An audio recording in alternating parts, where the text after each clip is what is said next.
His song Blematessa was nominated for the Record of the Year at this year's Ghana Music Awards.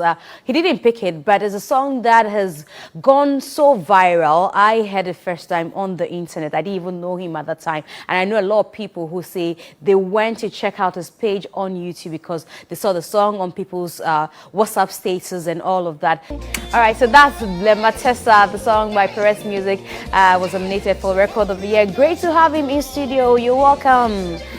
You look so unassuming. You know, like when we see the song and we see the musician, I tend to think that the song has even gone beyond you. Yeah. I think a lot of people know the song than they know me, because I didn't really put myself out there when I put the song out, because I wanted to see what God was going to do, and I wanted people to know that it wasn't about me, but about the message that I'm preaching. So for a long time I was just in the background, but now I believe it's time for me to push the name and the brand out there. And I'm sure a lot of people from the Ghana community are happy.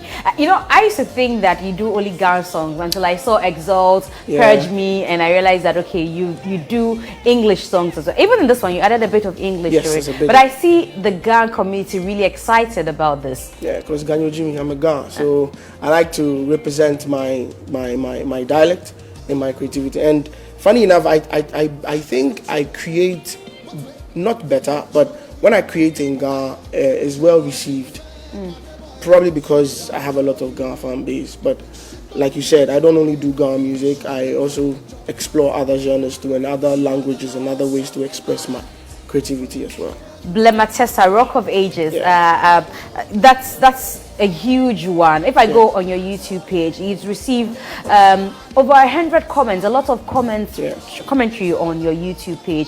And what a lot of people keep saying is that this is like a ministration from the soul. It's like God ministering to them. And I'm like, okay, so did you sit to write this, or someone wrote for you, or you just got the inspiration? How did it happen? Okay, I wrote this myself, but I always say that that particular song was a gift from God, because even how the song went viral, I didn't plan it. I just put it out there. I didn't do any I didn't even do any promotion. The only thing I remember doing was to pay for, I think, $100 on YouTube promo. That's all I did. But then the grace of God carried the song. And the song itself was birthed out of prayer. Wow. Yeah, it was birthed out of my brokenness. It was birthed out of... Like, I saw God in a different light, even in my broken stage. I understood how sovereign and how wonderful He is, and how He can minister to you in any form of situation. So I was grateful for my pain, and that was how the song was birthed. And I've seen a lot of people talk about the fact that, you know, we don't have too many people. Maybe that's why I asked you that the Ghana community are happy about this. We don't have too many people sing in Ghana.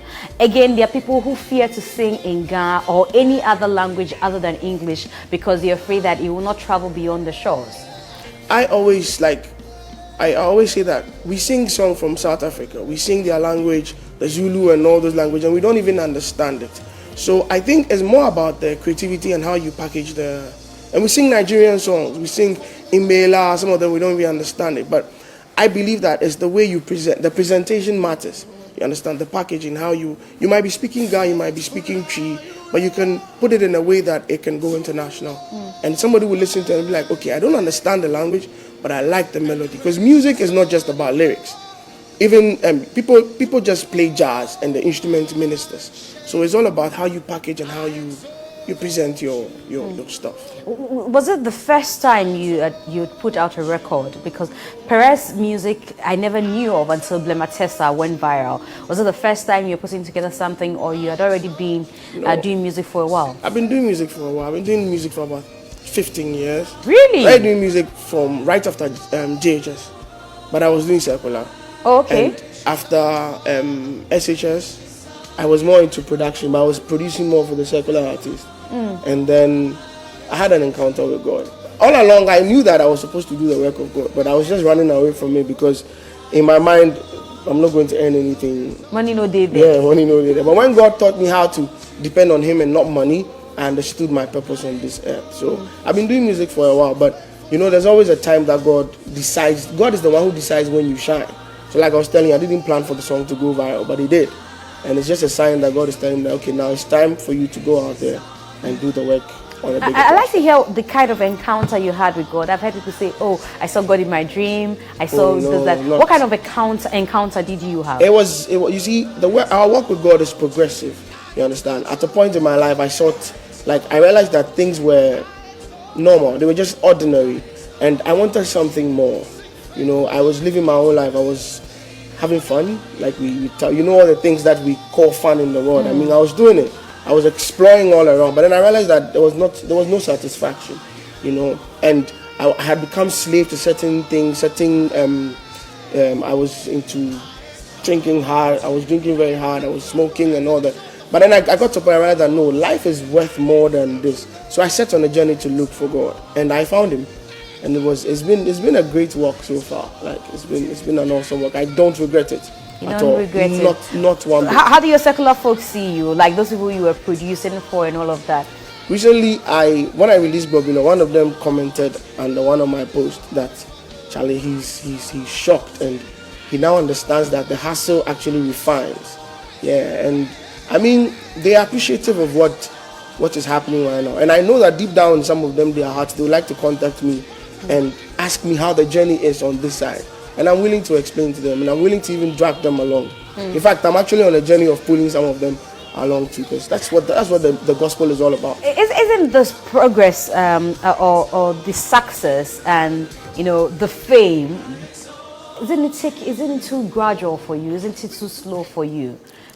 No, because like I always say, Christ is the brand. I'm just an ambassador, and Christ is more popular than I am. So when I release the song and the song talks about Him, I mean the song is actually talking about a very popular man. You understand? And I believe that everything is paced and everything has its time. I have seen people rise within a year or two, and then they fade out. At least some people can stay up to 5 years and then they fade out. But I believe God is on a journey with me. So even if it's going to take 10 years for me to reach there, I believe God has a plan. So I'm just following the blueprint. I'm not in haste to be famous or in haste to write my name in the books, in the history books. That's not what I'm after. I'm just preaching the gospel. So Boblilo, he says that means hunter. Yeah. You wrote yourself, Yes. produce yourself. No, my producer is actually called Spunkies. Okay. Yeah. Let's quickly listen to that. I hear that we have to go, but let's listen. We are adoring that. You heard a bit of it before we started the conversation, but I want you to enjoy Boblilo. It's a mouthful, but it means the hunter. And then we are back to wrap up the conversation.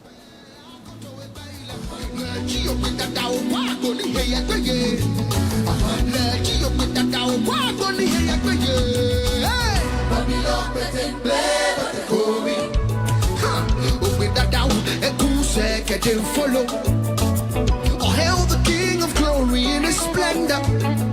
Let the shofar blow and let the people rejoice. Hey!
It's the first time I'm hearing Agbaja in Ghana. I see everybody dancing to it, and I could feel the Agbaja rhythm in the song. So one thing we set out to do was to try and represent almost.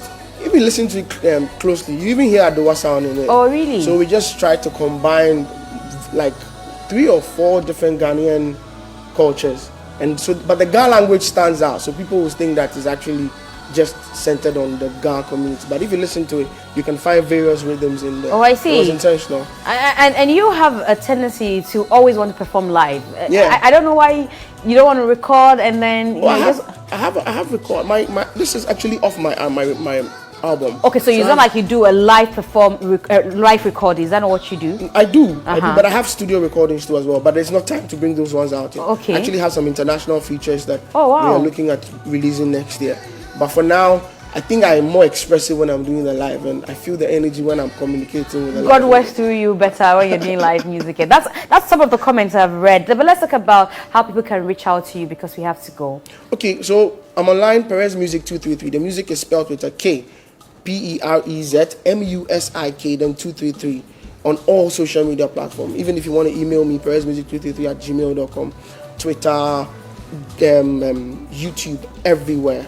Yeah. Okay, so you want to check out his tracks on YouTube and all of that. I've been taking some lessons from Johnny Hughes in my ears, but thank you, Johnny.